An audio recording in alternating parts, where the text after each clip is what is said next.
हिंदू धर्मात सर्व देवतांचे स्वतःचे स्थान आणि महत्त्व आहे. सर्व देवतांची पूजा करण्यासाठी विशेष दिवस आणि पद्धतीही सांगितल्या आहेत. ब्रह्मा, विष्णू आणि महेश यांची नावे सर्वोच्च देवतांमध्ये येतात. ब्रह्मदेवाला विश्वाचा निर्माता मानले जाते.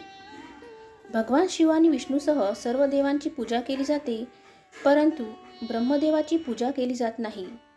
आता अशा परिस्थितीत मनात प्रश्न येतो की ब्रह्मदेवाची पूजा का केली जात नाही? त्यामागे एक लोकप्रिय आख्यायिका आहे. ब्रह्माजींची ही कथा जाणून घेऊया. पुराणानुसार एकदा ब्रह्माजींनी विश्वाच्या कल्याणासाठी यज्ञ करण्याची योजना आखली. यज्ञासाठी जागा शोधण्यासाठी ब्रह्माजींनी आपले एक कमळ पृथ्वीवर पाठवले. ज्या ठिकाणी कमळ पडले तेथे ब्रह्मदेवाचे मंदिर स्थापन झाले आणि हे ठिकाण राजस्थानमधील पुष्कर येथे आहे. कमळ पडल्याने तेथे तलाव तयार झाला होता. यज्ञासाठीही तीच जागा निवडण्यात आली. यानंतर ब्रह्माजी यज्ञ करण्यासाठी योग्य ठिकाणी पोहोचले. यज्ञ शुभमुहूर्तावर सुरू होणार होता, परंतु त्यांची पत्नी सावित्री वेळेवर आली नाही. सर्व देव आले, पण सावित्रीचे काही चिन्ह नव्हते.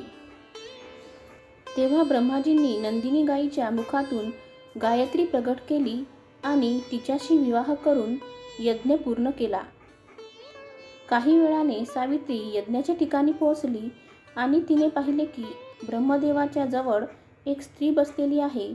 यामुळे ती क्रोधित झाली आणि ब्रह्मदेवाला शाप दिला की या पृथ्वीवर त्यांची कुठेही पूजा होणार नाही. त्याच वेळी सर्व देवतांनी माता सावित्रीला शाप परत घेण्याची विनंती केली. राग शांत झाल्यावर सावित्री म्हणाली की ब्रह्माजींची पुष्करशिवाय कुठेही पूजा होणार नाही, मंदिरही स्थापन होणार नाही. जो कोणी मंदिर स्थापन करेल त्याचा नाश होईल. या शापामुळेच ब्रह्मदेवाची पूजा केली जात नाही. जर तुम्हाला माझा व्हिडिओ आवडला असेल तर प्लीज माझ्या चॅनलला लाईक, शेअर आणि सबस्क्राईब करा. धन्यवाद.